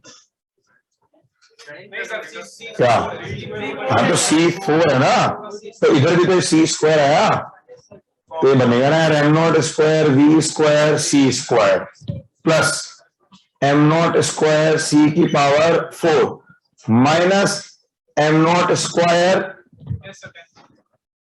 स्क्वायर सी स्क्वायर इंटू वी स्क्वायर, ये तो बचेगा। अपॉन पे क्या आ रहा है, अपॉन में आ रहा है 1 minus we square by C square. तो ये दो टर्म्स आपकी हो गई कैंसिल आउट, तो क्या बचा हमारे पास, ये बचा एम नॉट, तो ये बचा आपके पास एम नॉट इंटू रूट लगा दें c square upon 1 minus root of v square by C square. तो एम नॉट बाय ये चीज क्या होती है, mass for a particle moving at speeds comparable to c. तो क्या फॉर्म आ गया आपके पास, एम सी स्क्वायर। तो वो एम सी स्क्वायर की फॉर्म जो आ रही है बेसिकली उस पार्टिकल की रेस्ट मास एनर्जी और उसकी मोशन वाली एनर्जी, दोनों को लेते हुए चल रही है। आप सोच के देखो ना, अगर भाई पार्टिकल्स की स्पीड अगर सी के आसपास नहीं है तो ये वाली फॉर्म का कोई मैटर बचता ही नहीं है। तो वो जो आपके पास पार्टिकल्स है उनकी रेस्ट मास एनर्जी क्या बन जाती है, सिर्फ एम नॉट सी स्क्वायर। आप सोचो, अच्छा ये कोई बॉडी मूव कर रही है तो उसमें half M we square, half M we square तो उसमें मैटर करता ही नहीं है। खुदा इस वाली फॉर्म में क्या लिखते हैं, मूविंग पार्टिकल की एनर्जी लिखी जाती है जब आप, पर उसके लिए जरूरी क्या है कि आपकी स्पीड क्या चल रही हो सी के आसपास, तब हम उस तरह की एनर्जी की बात करते हैं। तो फोटॉन्स के पास ओनली किस फॉर्म में एनर्जी है, काइनेटिक में। अरे भाई वो इंफॉर्मेशन बेस्ड है, कुछ फॉर्मूले से आया है ये रिलेशन भी, बट क्या है, एक आध दो ऑब्जेक्टिव है, कुछ कुछ सवाल डले हुए हैं, तो आपको हेल्प हो जाएगी। मतलब इसके बेस पे आप वो सारे क्वेश्चन कर दोगे। वो कहते हैं अभी पार्टिकल के पास मास नहीं है, मास नहीं तो फिर एनर्जी किस फॉर्म में हुई, P इंटू सी में। मास भी है, स्पीड भी है, तो फिर आप एनर्जी इस वाली फॉर्म से लिखेंगे। बट ये थ्योरी ऑफ रिलेटिविटी की बात है, नॉट एज पर क्लासिकल फिजिक्स।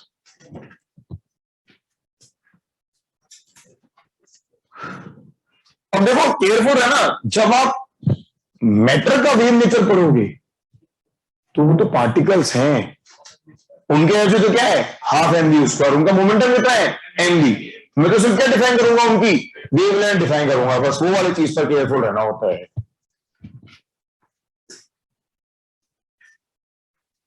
कैसे इनफाइनाइट होगा भाई फॉर्मूले के हिसाब से, ये हो गया ना रेस्ट मास जीरो, ये एम नॉट जीरो है ना बेटा फोटोन का, तो एम नॉट जीरो है तभी तो एनर्जी ऑफ फोटोन सिर्फ किस फॉर्म में आती है, पी इंटू सी की फॉर्म में। यही तो होती है energy of photon, H C by lambda.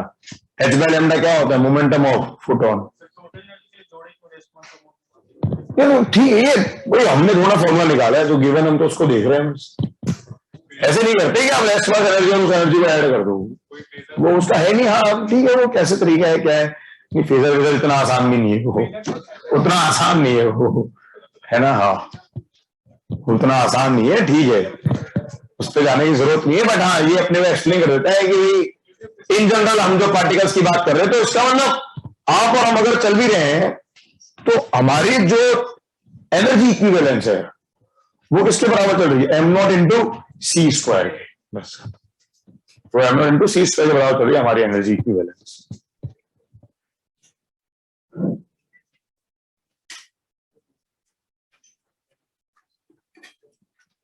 चलो ये यहां तक।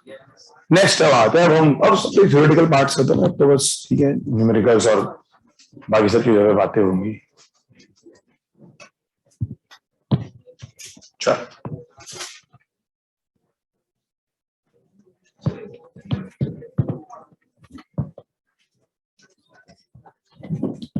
तो ये सारी प्रॉपर्टीज ऑफ फोटॉन्स के पॉइंट्स। अब इन पॉइंट्स के बेस पर हमारे लिए किसी भी क्वेश्चन का आंसर देना इजी हो जाता है। अब इन पॉइंट्स को यूज करते हुए, जब मैं फोटोन नेचर देखूंगा फोटोइलेक्ट्रिक इफेक्ट के अंदर, तो हमारे समझना हमें समझ में आएगा कि हाँ जब लाइट टकरा रही है तो कैसे नेचर शो कर रही है, फोटोन। तो अब वो जो फोटोन वाली प्रॉपर्टीज आ रही हैं वो सारी क्या कर रही है, वो लाइट फॉलो कर रही है, तो वो चीज हमारे समझना आसान हो जाती है। चलो नेक्स्ट लिखो जरा, intensity in wave model. Intensity in wave model क्या होती है? Intensity unit is watt per metre square, which is joule per second metre square. तो कैसे डिफाइन करते हैं इसको? तो intensity defined as energy crossing या ट्रांसपोर्टेड, एनर्जी क्रॉसिंग या transported per unit area, per unit area. But वो area क्या होना चाहिए? Perpendicular to direction of propagation of energy. अरे एनर्जी स्केलर क्वांटिटी है, बट एनर्जी जिस तरफ जा रही है वो तो क्या है, एक डायरेक्शन होगा ना, डायरेक्शन में जा रही है। तो एनर्जी क्रॉसिंग या ट्रांसपोर्ट पर unit area perpendicular direction of propagation पर सेकेंड। कई बार इस पर सेकंड वाली टर्म को कुछ किताबें टाइम एवरेज रेट भी लिख देती हैं। ये कुछ किताबों में से मैं बात कर रहा हूं एक्चुअली एनसीईआरटी की, वो इस तरह की डेफिनेशन आती है टाइम एवरेज रेट। वो और कुछ नहीं है, पर यूनिट टाइम की बात हो रही है। टाइम एवरेज रेट लिख दो या उसको पर यूनिट टाइम लिख लो, एक ही बात है। क्योंकि ये डेफिनेशन आपको वे ऑप्टिक्स वगैरह पढ़ोगे तो नजर आ सकती है। इंटेंसिटी इन वेव मॉडल तो आपको ऑलरेडी आता है। ये देखो भाई, मान लो एक पॉइंट सोर्स है, तो पॉइंट सोर्स, ये इसकी पावर दे दी PS। हाँ भी एनर्जी कैसे स्प्रेड होती है? स्फेरिकल वेव फ्रंट्स पढ़ते हैं हम। क्या पढ़ते हैं? स्फेरिकल वेव फ्रंट्स हम पढ़ रहे होते हैं, स्फेरिकल वेव फ्रंट्स। तो ये वाला मॉडल तो हमने ऑलरेडी पढ़ रखा है, ठीक है। हम इनको बोलते हैं spherical wave fronts. Common sense की बात है यार कि एक जो आपको ये सॉरी पॉइंट सोर्स रहेगा तो उससे एनर्जी किस फॉर्म में कैसे स्प्रेड करेगी? स्पेस बनाते हैं उसको, तो सारे पॉइंट्स क्या है, बिल्कुल सेम है, खत्म। तो क्या आती है आपके पास इंटेंसिटी? अभी मान लो कोई पॉइंट क्यू दे दिया मैंने यहां पर, ये पी पॉइंट किसी यहां से आर दूरी पर दे रखा है, तो आई क्यू क्या मतलब है? आई क्यू का इंटेंसिटी एट क्यू। तो क्या मतलब है इस टर्म का? मतलब क्या है? एनर्जी। इसका मतलब क्या है? Energy received at Q per second, ये लिखते हैं हम। तो क्या फॉर्म आती है हमारे पास? क्या फॉर्म आती है हमारे पास? टोटल तो PS upon 4 pi R square. यही तो करते हैं। अरे इसका इस्तेमाल हमने वहां पर भी किया था एक बार ऑप्टिक्स में, ज्योमेट्रिकल ऑप्टिक्स के अंदर वो जो सवाल किए थे एक आध दो इंटेंसिटी वाले, तो उसके अंदर हमने इसका यूज किया था, ठीक है ना भाई। हालांकि बहुत ज्यादा नहीं आया वो सवाल दोबारा कभी काम, बट हाँ एक बार एडवांस से पूछे ना, इसलिए हमने वहां कर रखे हैं। अच्छा एक और चीज देखो जरा यहां से, तो इसका मतलब हम यहां पर ही कहते हैं कि इंटेंसिटी जो आ रही है वो प्रोपोर्शनल टू क्या आ रही है आपके 1/r स्क्वायर के, ध्यान है। अच्छा, जब वेव्स पढ़ा है आपने, वेव्स, तो वेव्स में आपने पढ़ा है कि इंटेंसिटी प्रोपोर्शनल टू आपके एम्पलीट्यूड स्क्वायर के लिए होती है। तो एक्चुअली पता है आपके पास ये जो वेव्स हैं, तो equation of these of spherical waves, so equation of spherical waves पता है क्या लिखी जाती है? It is written as, equation of spherical waves is written as a by R sine K R minus omega T. ये होती है equation of spherical waves. ये क्या शो कर रहा है कि स्फेरिकल वेव्स का एम्पलीट्यूड विद टाइम क्या होता जाता है, विद दूरी कम होता जाता है। स्फेरिकल वेव्स में ये होता है एक्चुअली में।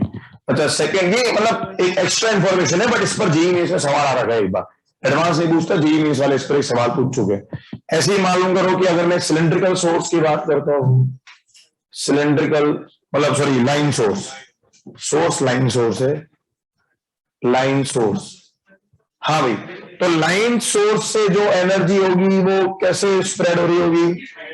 क्या बनाते हुए? सिलेंडर्स बनाते हुए। ये वेव की इक्वेशन और कुछ नहीं, wave form of spherical waves. जरा याद करो, आप कौन सी वेव फॉर्म पढ़ी थी आपने? ए sign K X minus omega T. उनमें ए क्या है? कांस्टेंट। आप कहेंगे पता तो उनको बोलते हैं प्लेन प्रोग्रेसिव वेव्स। अभी तीसरे पॉइंट पर रुको जरा, तीसरे पॉइंट बात कर लेते हैं जरा। हाँ भाई, तो यहां पर क्या होने वाला है आपके पास? ये कोई पॉइंट क्यू दे दिया, ये दूरी आर दे दी, तो इंटेंसिटी क्या आने वाली है? यहां पर इंटेंसिटी क्या आने वाली है?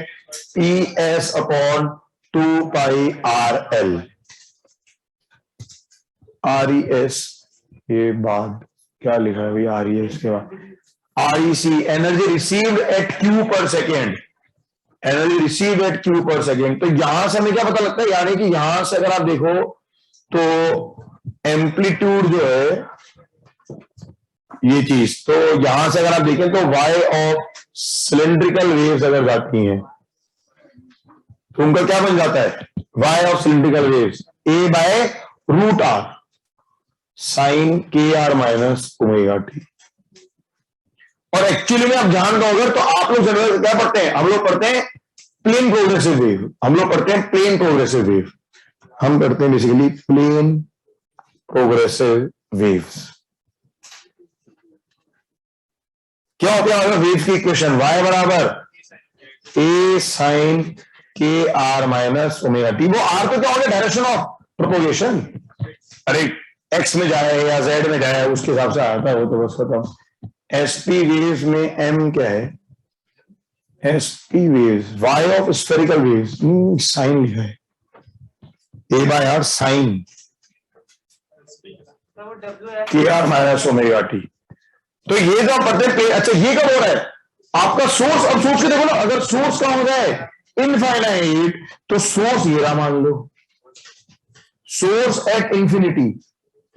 अभी सोर्स एट इंफिनिटी, तो सोच के देखो ना, ये वाला वेवफ्रंट पकड़ लो, ये वाला वेवफ्रंट पकड़ लो, इनका रेडियस क्या हो गया? इनफाइनाइट। तो कैसे दिखेंगे ये प्लेन दिखेंगे। तो जो चीज पहले आपकी ऐसे फैल रही थी स्फीयर में या सिलिंड्रिकल में, अब वो कैसे फैलता हुआ चल रहा है? बेसिकली प्लेन्स में। तो अब हम क्या कहते हैं? इंटेंसिटी। इसीलिए अब यही चीज जब वेव ऑप्टिक्स पढ़ते हैं ना, तो एक्चुअली क्या है, वेव ऑप्टिक्स जो है वो ज्योमेट्रिकल ऑप्टिक्स का एक पैरेलल पार्ट चलता है। ज्योमेट्रिकल ऑप्टिक्स में बात करते हैं रे की। रे क्या चीज थी? Direction of travel of light. तो जैसे यहां ध्यान दें तो direction of travel of light क्या चल रहा है? ये direction of travel of light है। क्या हो रहा है? इस पॉइंट से लाइट बाहर निकल रही है, क्या कर रही है उससे? तो वो कन्वर्ज यानी सॉरी डाइवर्स कर रही है, उस पॉइंट से कर रही है लाइट डाइवर्स कर रही है। यहां पर लाइट इस तरह से बाहर निकल रही है आपके पास, यहां पर जो लाइट है वो ऐसे रेडियली बाहर निकलती हुई जा रही है।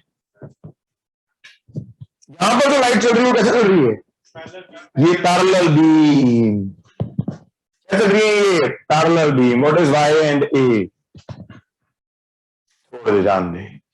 y is displacement of waves in, मतलब डिस्प्लेसमेंट ऑफ पार्टिकल्स जिनमें क्या चल रही है? वेव्स चल रही है। छोड़ दे वो, आता हो तो ठीक है, लेट हो रहा है, एक्स्ट्रा पॉइंट है वो सारे, इतना काफी है फिलहाल के लिए। तो मोस्टली तो आपके सबसे ज्यादा काम तो ये वाला है आपके बस का, तो बस ये ध्यान रखो बस। हाँ, WF is wave front. Wave front भी बोल सकते हो, वेव फॉर्म भी बोल दो, कोई फर्क नहीं पड़ रहा, लॉजिक एक ही होता है, बट एक्चुअली इसका टेक्निकल मीनिंग है वेव फ्रंट। वेव फ्रंट का, हालांकि वेव फ्रंट की एक्चुअल डेफिनेशन में वेव ऑप्टिक्स नहीं है, बट वेव फ्रंट का आप समझ सकते हो कि जिस तरह से आपकी एनर्जी क्या कर रही है, स्प्रेड कर रही है। के आर, बेटा क्या पढ़ते हो equation of a wave, sine K X minus omega T पढ़ते थे ना, आप पढ़ते थे sine K X minus omega T. तो एक्स क्या था, जिस डायरेक्शन में वेव ट्रेवल कर रही होती है। यहां पर वो जनरल आर शो कर रहा है कि भी ठीक है, किसी आर डायरेक्शन में वेव, या यहां पर के एक्स लिख दो, के एक्स माइनस ओमेगा टी, क्योंकि ये डायरेक्शन आप एक तरह से क्या मान सकते हो, एक्स, एक डायरेक्शन में ना वेव, क्या दिक्कत है। तो जब वेव, तो ये क्या शो कर रहे हैं कि आपकी रेस कैसे ट्रेवल कर रही है, पैरेलल लाइंस की तरह से। तो ये कहीं पर भी आप इंटेंसिटी देखें, इस पर हर पॉइंट पे इंटेंसिटी क्या है, सेम है। इंटेंसिटी ऑफ डिस्टेंस के साथ में चेंज नहीं हो रही है। क्यों नहीं हो रही है, क्योंकि आप ऑलरेडी उस सोर्स से क्या आ चुके हो, बहुत दूर आ चुके हो। तो आप ऑलरेडी उस सोर्स से क्या हो, बहुत दूर हो। तो लार्ज डिस्टेंसेस इंटेंसिटी का वेरिएशन जो है वो खत्म हो जाता है। आपके लिए जो चीज यहां से मोस्ट इंपॉर्टेंट है वो ये वाला पार्ट है कि इंटेंसिटी एट क्यू पॉइंट आप इस तरह से देखते हैं। हालांकि इस पर भी क्वेश्चंस मिलेंगे आपको बेसिकली। तो ये एक तरह से आप चाहो तो यहां लिख लो कि यहां पर जो इंटेंसिटी चल रही है I not is uniform. I not क्या चल रहा है आपके पास, uniform. I not intensity is uniform.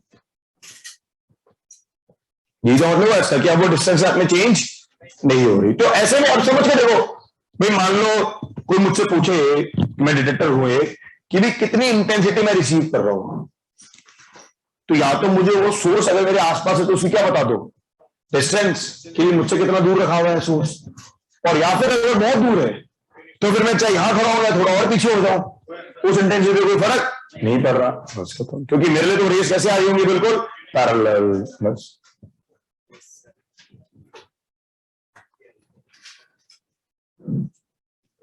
बेटा प्रिंस इतना भी जनरलाइज कर नहीं सकते हम ऐसे,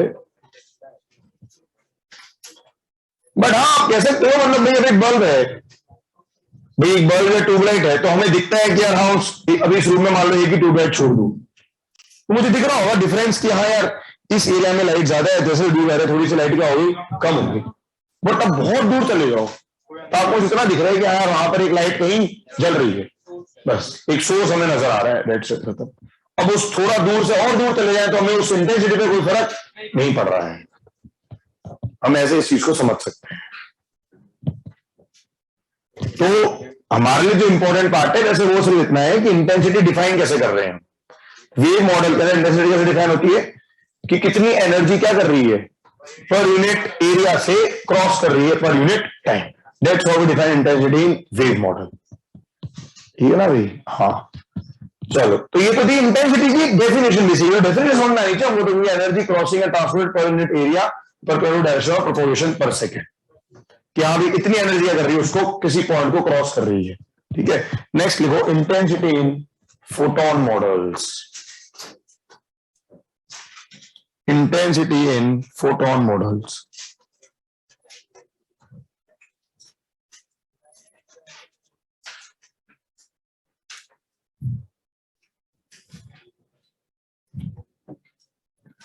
चलो देखो जरा, स्क्रीनशॉट फाइल ले लें।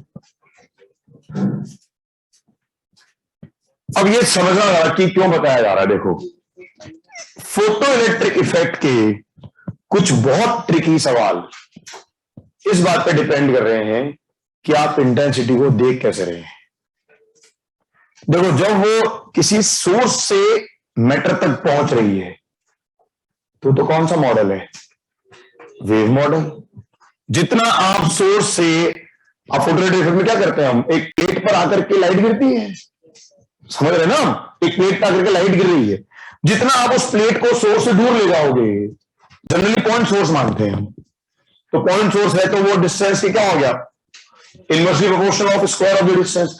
जितना दूर ले गए उतनी उस पर इंटेंसिटी क्या गिर रही है, कम गिर रही है। लेकिन एक बार जब लाइट उससे टकराई, अब इंटेंसिटी कौन सी पिक्चर में दिखनी पड़ेगी हमको, पार्टिकल नेचर या फिर फोटोन नेचर के अंदर। तो ये बड़ा ट्रिकी, और ये जब इसके सवाल आते हैं तो बहुत कम लोग उसको मतलब प्रॉपर तरीके से समझ पाते हैं। हालांकि बहुत ज्यादा वो देखो जी एडवांस वाले तो बहुत क्लियर लिखते हैं कि इंटीजर को कैसे ट्रीट करना है, तो वहां दिक्कत आती है। खुद एक एचसी वर्मा के अंदर, HC Verma obviously one of the best books है, बट एक सवाल इस चैप्टर के अंदर गलत दे रखा है इसका आंसर। वो गलत इसलिए है कि वो सर ने, एचसी वर्मा सर ने उसको क्या सोचते हुए सॉल्व करा कि उन्होंने वेव मॉडल लिया है, फोटो मॉडल लिया, वो उस चीज को क्लियर कर नहीं रहे हैं। अच्छा, हम जो फोटो मॉडल पढ़ रहे हैं बिल्कुल जो एनसीईआरटी के अंदर डिफाइंड है हम उसको पढ़ रहे हैं, जैसा कि एनसीईआरटी डिफाइन करती है इन फोटोन मॉडल। इनफैक्ट हेलिडरसन बुक भी इसका आइडिया देती है, बट एनसीईआरटी ने इसको बहुत क्लियरली डिफाइन करके दे रखा है। देखो जरा, तो इंटेंसिटी इन फोटोन मॉडल, और ये डेफिनेशन आपको मिलेगी एनसीईआरटी के वेव ऑप्टिक्स चैप्टर में। ये डेफिनेशन दे रखी है आपको एनसीईआरटी वेव ऑप्टिक्स। तो पता है क्या होता है एक्चुअली में, ज्यादातर लोग तो इस टॉपिक को कंसिडर नहीं करते। इंटेंसिटी क्या होती है? एनर्जी पर टाइम पर एरिया। पर जब आप ये सोचते हुए सवाल सॉल्व करने की कोशिश करोगे वो ट्रिकी वाले, आपके आंसर आएंगे ही नहीं, क्योंकि आपने इस पर ध्यान ही नहीं दिया कि इंटेंसिटी वेव मॉडल से लिखी जा रही है या फोटोन मॉडल। और जब एनसीईआरटी फोटोन मॉडल लिख रही है, इसका मतलब आप उस फोटोन वाले नेचर के अंदर बात करते हुए चल सकते हो। बेटा प्रियांशु छोड़ दो, वाई और ए जो है वो एक्चुअली वेव्स का पार्ट है, तो एक बार वेव्स पढ़ना होगा पढ़ लेना, कोई बात नहीं। इतना समझ में आएगा ना भाई, ये चीज समझ में आएगी क्या बेटा Priyanshu? Online intensity at Q, तो भी क्या है ये? पीएस का मतलब एनर्जी पर सेकेंड। अपने आप ही आ गया, पीएस क्या होती है? पावर।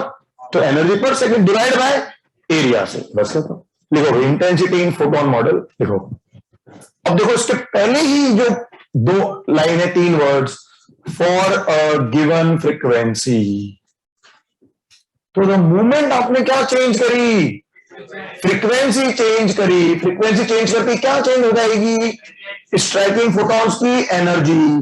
तो ये लाइन तो अपने आप में, वैसे ही जब इसके सवाल आएंगे तो अपने आप ये दिखना चाहिए कि सर फ्रीक्वेंसी फिक्स है, फ्रीक्वेंसी को चेंज करा जा रहा है, तब जाकर के आप उस इंटेंसिटी को सही से समझ सकते हैं। और एक्चुअली में अगर ये दो मॉडल क्लियर होंगे ना, तो ही फोटो इलेक्ट्रिक इफेक्ट सही समझ में आता है।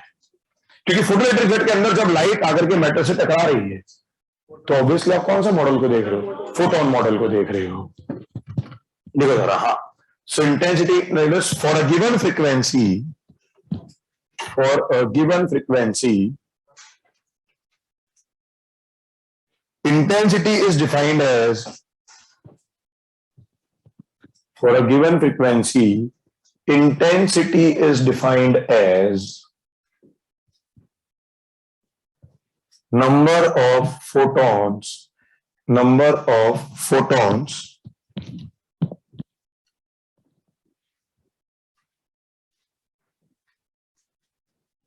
crossing या passing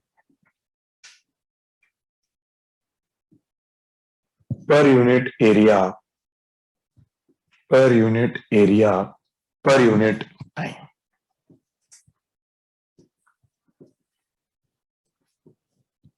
For a given frequency, intensity is defined as number of photons passing या crossing per unit area per unit time.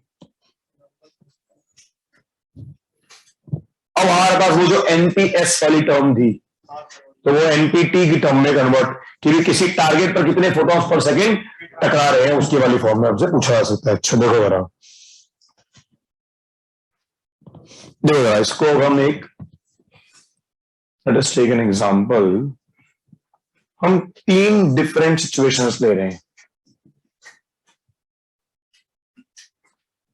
देखो पहला केस, अच्छा अब उस फोटॉन्स को मैं कुछ बॉल्स की तरह से ट्रीट कर रहा हूं। एक तरह से ये सपोज करो कि मेरे पास ये कुछ बॉल्स हैं, ईच बॉल की एनर्जी आपको दे दी 20 जूल्स, ठीक है? हर बॉल की एनर्जी दे दी आपको 20 जूल्स, ठीक है? मैं क्या वैल्यूज थोड़ी सी ठीक ले लेता हूं ताकि हमको वो, हाँ ठीक है चलो। एंड ये कह रहा है कि 20 बॉल्स पर सेकेंड जा रही हैं, 20 बॉल्स पर सेकेंड, ठीक है? और ये जिस रीजन में जा रही है, तो उस रीजन के अंदर ही हमने ये कोई यहां पर एक ऐसे एरिया बना रखा है, ये कोई एरिया ए हो गया। तो कितनी एनर्जी रिसीव हो रही है इस एरिया ए पर? हाँ भाई, इस एरिया ए पर कितनी एनर्जी रिसीव हो रही है पर second? So energy received per second. कितनी? 400 जूल्स पर सेकेंड। पक्का? कोई दिक्कत? अच्छा, सेकेंड पार्ट में हमने क्या करा, तो अगर वो पूछे मुझसे इंटेंसिटी कितनी है यहाँ पर, तो इंटेंसिटी कितनी आ गई, बेस अपॉन वो जो एरिया है उसको डिवाइड कर दिया हम, तो हमें क्या मिल जाएगी, इंटेंसिटी मिल गई एक तरह से। अच्छा, अब हम क्या कर रहे हैं, ये बॉल्स लिए हमने, एनर्जी ऑफ ईच बॉल आपने ले ली 30 जूल्स, और बॉल्स जो टकरा रही है वो अभी भी टकरा रही है 20 बॉल्स पर सेकेंड। समझ रहे हो आप? तो अब एनर्जी रिसीव्ड पर सेकेंड कितनी है, एनर्जी रिसीव्ड पर सेकेंड अब कितनी है वो, 600 joules per second. Energy received per second है 600 जूल्स पर सेकेंड। मैं अगर इंटेंसिटी निकालना चाहूं यहां पर, तो वो पिछले वाले से क्या आ रही है, ज्यादा। क्या फर्क हुआ है यहां पर, आपने हर बॉल की क्या चेंज कर दी, एनर्जी चेंज कर दी। समझ रहे हो? यानी कि जब वो फोटॉन्स टकरा रहे होंगे तो वो बॉल्स एज फोटॉन्स की तरह ट्रीट कर रहे हैं, we are treating balls as photons. तो आपने बेसिकली क्या करा, वो जो फोटॉन्स टकरा रहे थे उनकी एनर्जी, उनकी एनर्जी का मतलब जिस वेव से जुड़े हुए थे वो, उस वेव की फ्रीक्वेंसी क्या कर दी, बढ़ा दी, या उस वेव की वेवलेंथ क्या कर दी, कम कर दी। समझ रहे हैं हम? तो इंटेंसिटी में चेंज तो आया, लेकिन कारण क्या है कि हर फोटोन की एनर्जी क्या हो रही है, चेंज हो रही है। अच्छा, सिमिलरली देखो थर्ड सिचुएशन, थर्ड में हमने क्या किया, एनर्जी ऑफ ईच बॉल, तो मैंने अभी भी क्या रखी है, energy of each ball is still what, is still 20 joules, लेकिन बॉल्स अब आ रही है 30 बॉल्स पर सेकेंड। तो क्या बोलेंगे अब हम, तो अब क्या बोलेंगे, energy receive per second again कितनी है, तो as compare to first, second, third दोनों में क्या हो रही है आपकी एनर्जी रिसीव पर सेकंड क्या हो रही है, बढ़ रही है, लेकिन उसको बढ़ाने का तरीका क्या है, डिफरेंट है। बिल्कुल, तो हमें इस बात पर ध्यान देते हुए चलना है कि आप क्या चीज चेंज कर रहे हो। आप जब अब तो आपके पास जो क्वेश्चंस आएंगे तो आपको इस चीज पर ध्यान देना है कि आपने क्या चेंज करा है। आपने energy of each ball change करी है, एनर्जी ऑफ ईच बॉल, या फिर नंबर ऑफ बॉल्स स्ट्राइकिंग पर सेकेंड आपने क्या करा है, चेंज करा है। नंबर ऑफ बॉल्स स्ट्राइकिंग पर सेकेंड आप क्या कर रहे हो, चेंज कर रहे हो। समझ के देखना, अगर आप कॉमन सेंस से, मैं सोर्स को जितना डिटेक्टर के पास लाता जाऊंगा क्या बढ़ रहा है, नंबर ऑफ बॉल स्ट्राइकिंग पर सेकेंड क्या हो रहा है, चेंज हो रहा है। और उस फोटोन की एनर्जी पर तो कोई चेंज आया ही नहीं, मैंने सोर्स वही रखा, लेकिन पहले वो सोडियम लैम्प था, बाद में मैंने उसको वॉलेट लैम्प कर दिया। वॉलेट लैम्प करते ही लैम्डा कम हो गई, लैम्डा कम हो गई, तो क्या बढ़ गई, एनर्जी ऑफ ईच फोटोन बढ़ गई। समझ रहे हम? तो एनर्जी रिसीव चेंज तो हो रहा है, पर उसके पीछे लॉजिक क्या है वो समझना इंपॉर्टेंट है। तो इसको जब हम जब फोटोइलेक्ट्रिक इफेक्ट पढ़ेंगे तो इसको आप यूं समझो, नंबर ऑफ बॉल्स पर सेकेंड। तो जब हम फोटोइलेक्ट्रिक इफेक्ट पढ़ रहे होंगे, सो फोटोइलेक्ट्रिक इफेक्ट मे बी, तो इसमें फोटोइलेक्ट्रिक करने में क्या होगा, मे बी डिस्टेंस चेंज्ड, किसके बीच का distance, source and detector, may be distance between source and target changed. आपने क्या चेंज करा भाई, उन दोनों के बीच का डिस्टेंस चेंज करा, लेकिन यहां आपने क्या चेंज करा, फ्रीक्वेंसी चेंज कर दी। क्या मतलब यहां फ्रीक्वेंसी से, वेवलेंथ को क्या कर दिया, कम ज्यादा कर दिया। एस एन टी का डिस्टेंस चेंज करा है, ठीक है। और ई ऑफ ईच बॉल का आप क्या चेंज कर रहे हैं, बेसिकली आप लैम्डा एमिटेड, लैम्डा या फ्रीक्वेंसी एमिटेड को क्या कर रहे हैं, आप चेंज कर रहे हैं, जिससे वो फोटोन जुड़ा हुआ है।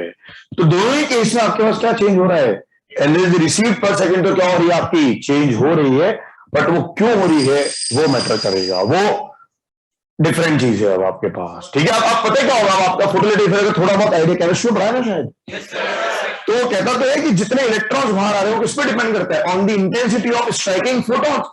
अरे इंटेंसिटी ऑफ स्ट्राइकिंग फोटॉन्स में कौन सा वाला पार्ट, जितने ज्यादा फोटॉन्स टकराएंगे उतने इलेक्ट्रॉन्स के बाहर आने के चांसेस क्या होते हैं, ज्यादा होते हैं। इसलिए वो इंटेंसिटी पिक्चर का क्लियर होना बहुत जरूरी है। और मुझे पता है ना कि वो जो नोट्स या जिस तरह से बता रखी चीजें, तो वो बेसिक डाउट्स कभी आएंगे ही नहीं आपको। क्या है वो इंटेंसिटी वाली चीजें क्लियर है, वेव मॉडल अलग चीज है, फोटोन मॉडल अलग चीज है। बट ऑब्वियसली अब वो जब आप डिस्टेंस चेंज कर रहे हो तो as per wave model intensity क्या होगी, बढ़ गई। किस वाली फॉर्म में, नंबर ऑफ फोटॉन स्ट्राइकिंग क्या हो रहे हैं, चेंज हो रहे हैं। ठीक है, नेक्स्ट वाली क्लास के अंदर इनके अंदर भी आपस में रिलेशन निकालते हुए चलेंगे। ठीक है, बस तो फिर राइट में ब्लू पेन से PEE, photo electric effect, may be distance between source and target change. तो आप किसकी बात कर रहे हैं, नंबर ऑफ बॉल्स पर सेकंड क्या कर रहे हो आप, चेंज कर रहे हो। और जब आप एनर्जी ऑफ ईच बॉल, यानी कि जो लैम्डा एमिट हो रही है या फिर जो फ्रीक्वेंसी एमिट हो रही है, आप उसको क्या कर रहे हो, चेंज कर रहे हो। ओके विरल, इस चीज पर बात हो रही है यहां पर कि पीईई, फोटो इलेक्ट्रिक इफेक्ट, दोनों में पीईई की बात हो रही है, फोटो इलेक्ट्रिक इफेक्ट। बट उसको बदलने का तरीका क्या है, में एनर्जी होना चाहिए नंबर ऑफ फोटॉन्स की जगह पे ऊपर राइट ऑफ बोर्ड।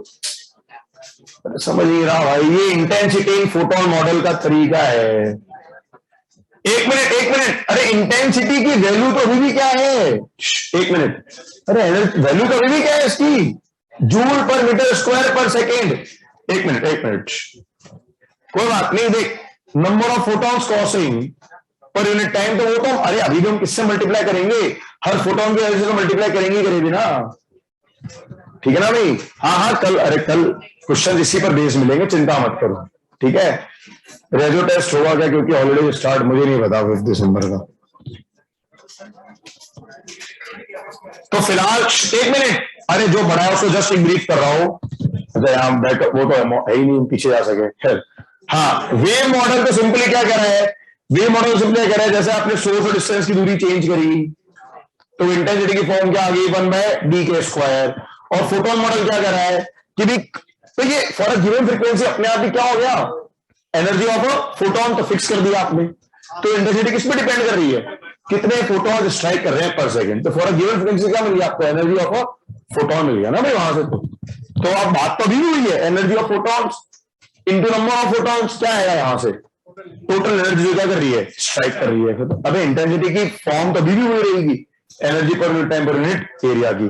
अच्छा, बाकी आज शाम को क्लास के लिए मैं भूल ही चुका हूँ, ठीक है। और कल मॉर्निंग में कितनी बजे हमारी क्लास, फ्राइडे मॉर्निंग चेक करें हम फटाफट से टाइम टेबल।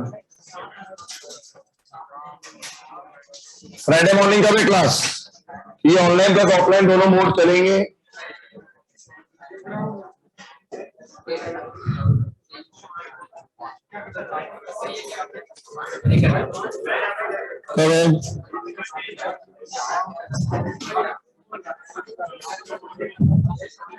कल 11:30 से हमारी, हाँ तो बस फिर कल हम 11:30 से थोड़ा 1:15 तक पढ़ लेंगे। बस फिर कल शाम को क्लास नहीं होगी, इसका टेस्ट होता है, कब होता है,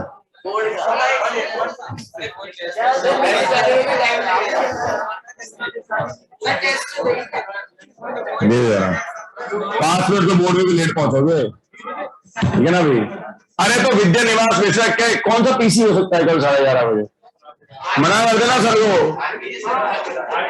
को मना कर देना। हमारी तो फिक्स है ना भाई, और हमारी तो पहले फिक्स हो गई, बस हो सकती है तो छोड़ो बस। टाइम टेबल में लिखी है, टाइम टेबल में 11:30 कैसे लिखी है,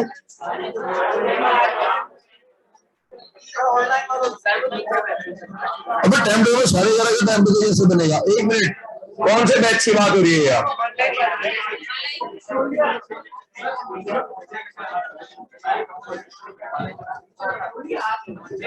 ये PA2 वाले तुम लोग जीवी काम करते हो, कौन सा PA2 है, GP02 PA2,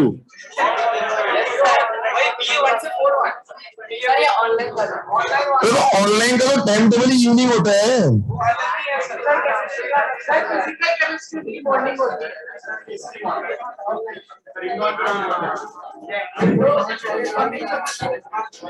मेरी क्लास के बाद है ना, आरबीए सर की मॉर्निंग में होती है, नहीं हो रही है सर इसका। कल है कि नहीं है? नहीं है, कोई मैसेज आया ही नहीं अभी तक। हाँ, कोई मैसेज नहीं आया, कोई मैसेज नहीं आया है। कल आपके पास 11 बजे से हाँ, कल नहीं है, आ गया ना मैसेज, बस खत्म बात। आज क्लास है, वो एक ऑनलाइन वाला कह रहा है पीसी की आज क्लास है। हाँ, कल नहीं है कोई क्लास। हाँ, अभी 11:30 से है। ठीक है, चलो ओके। तो आज सर को बोल देना कि सर कल नहीं हो पाएगी आपकी क्लास है, ठीक है? हाँ, तो मैं तो रिकॉर्डिंग शेयर कर देता हूँ, ऐसे भी क्यों परेशान होते हो? बस चल मारो, और क्या, मेरी तो रिकॉर्डिंग भेज दूंगा, मैं आता हूँ आज थोड़ी देर में। बॉल्स का नंबर, अरे अरे बेटा HRS यार, 1 मिनट प्लीज, बातें नहीं करो, चुपचाप निकल लो। 1 मिनट। अरे यहाँ फ्रीक्वेंसी बॉल्स के नंबर से जुड़ी हुई चीज नहीं है। अबे फ्रीक्वेंसी किसकी? वेव्स जो एमिट हो रही है उनकी। हाँ, वो वेव्स की फ्रीक्वेंसी है, ठीक है बेटा। ऋषि का तुम्हारे अलावा तो और कोई एक जना भी वो नहीं कर रहा है। अरे फोटोन मॉडल में या ये ऑफलाइन वाले बातें क्यों कर रहे हो? फोटोन मॉडल में फ्रीक्वेंसी का मतलब नंबर ऑफ बॉल्स स्ट्राइकिंग से नहीं है। फोटोन मॉडल में फ्रीक्वेंसी का मतलब किससे है? जो वो वेव्स एमिट हो रही है उनकी फ्रीक्वेंसी से। कल बताता हूं, चलो इस बारे में। हाँ ओके, कुछ भी पीडीएफ कहां से आएगी इस क्लास की? हाँ, तुम्हें भेज देना बना के, और क्या भाई के जी।